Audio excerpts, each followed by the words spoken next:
David Ohana, donc cofondateur de Keia. Je suis enfant de parents sourds et de grands-parents sourds.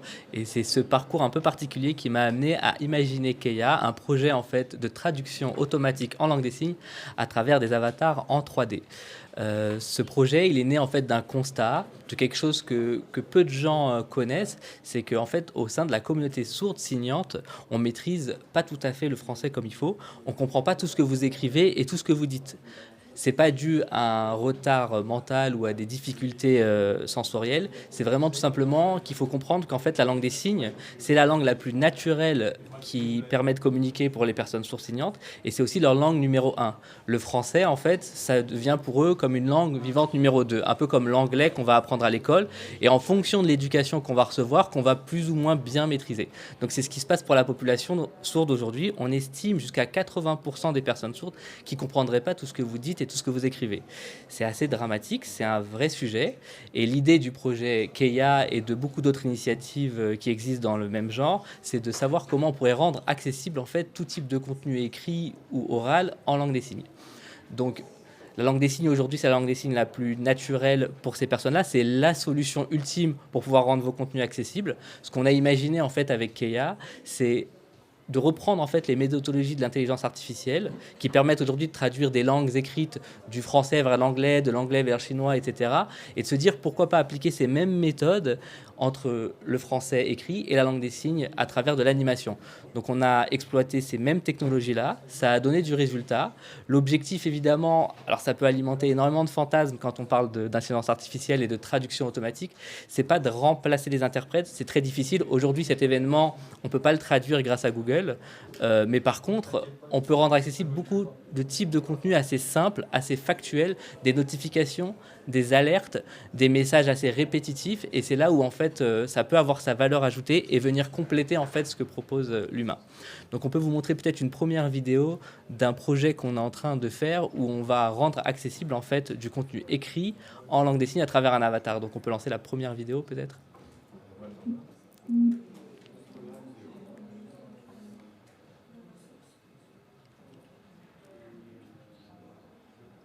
Ah voilà, elle se lance. Donc voilà à quoi ça ressemble. On a un avatar en langue des signes à l'écran, en surcouche d'un site internet qui parle du vaccin, du Covid. Et donc cet avatar est en train de signer le contenu écrit et il est sous-titré en même temps.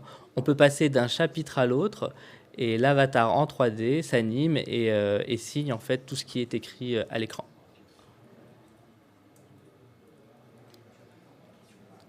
Donc un petit extrait en fait de l'expérience interactive que peut offrir Keia.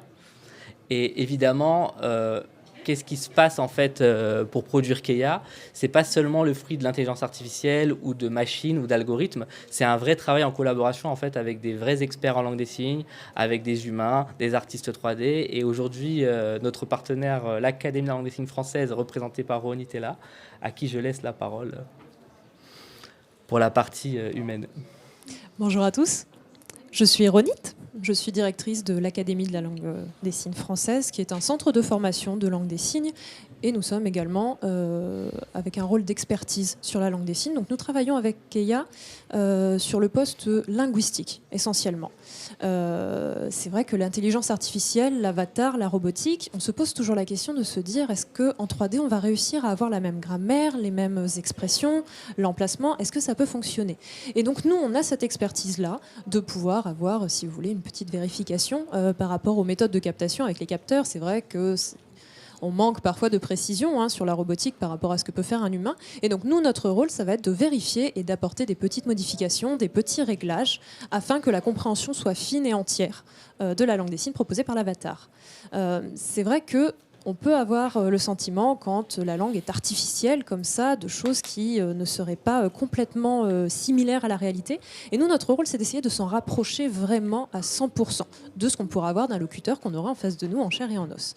Donc il a fallu réfléchir à trouver des choses. Bien sûr, ce projet ne pouvait pas se faire sans la communauté sourde. Il a fallu faire énormément de tests. On a fait appel à des profils de personnes sourdes très variés qui étaient mis en fait en situation face à cet avatar de voir ce qui était compris, ce qui ne l'était pas, pas, quelles étaient les modifications à apporter pour réussir à arriver à un résultat qui soit optimal et qui convienne en fait à tout type de profil, qui soit facilement compréhensible en langue des signes par tout le monde. Et donc, comme disait David tout à l'heure, c'est vrai que l'idée n'est pas de remplacer un interprète. Bien sûr, la traduction ne se fait pas de manière magique, on le sait. Il y a toujours un humain qui intervient dans le fonctionnement, dans le processus de traduction. Et ensuite, il y a bien sûr, après ce travail fait par l'humain, l'idée de automatiser le processus. Imaginons qu'il manque, je ne sais pas, à un moment donné, un vocabulaire, un terme, quelque chose. Là, on pourra faire des petites modifications automatiques. Mais le travail de base et la traduction de base est proposé par un être humain. Exactement. Voilà. Tout à fait. Et du coup, il faut vraiment s'imaginer que le travail qu'on est en train de faire, c'est équivalent en fait aux toutes premières voies de synthèse qu'on avait dans les années 80-90. Donc c'est complètement perfectible et c'est pour ça qu'on le fait vraiment main dans la main avec la communauté sourde pour s'assurer en tout cas de la bonne restitution signée de nos avatars 3D. Tout ceci nous amène à un cas d'usage assez concret et je salue ceux qui nous ont précédés, l'équipe du SIG. On est donc en train de travailler effectivement sur le site Covid du site gouvernement.fr. On a prototypé donc un avatar qu'on appelle Marianne, donc ce n'est pas définitif, c'est en projet et l'idée en fait c'est que ce personnage va venir porter toute la traduction signée des annonces gouvernementales, des actions et du contenu de la page, des pages Covid. On peut vous montrer la seconde vidéo pour vous montrer une mini démo pour conclure du personnage qu'on va introduire.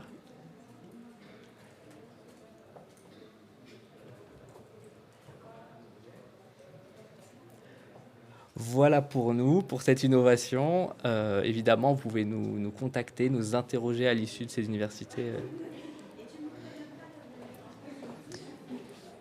Nous avons vraiment grand plaisir à pouvoir diffuser ce projet. C'est ça l'idée, vraiment de pouvoir diffuser la langue des signes aussi, parce que bien sûr, il y a des limites humaines en fait au nombre d'interprètes qu'on peut avoir par rapport aux besoins de la communauté sourde. C'est la loi de l'offre et de la demande, vous savez. Donc bien sûr, il y a des interprètes à l'heure actuelle, mais pas suffisamment. Et on a besoin d'un complément. Voilà, qui peut être proposé par Keia. Et c'est vraiment ça qu'il est important de préciser. L'idée n'est pas de remplacer les interprètes, mais bien d'être une offre complémentaire en espérant avoir de plus en plus de langue des signes. C'est ça.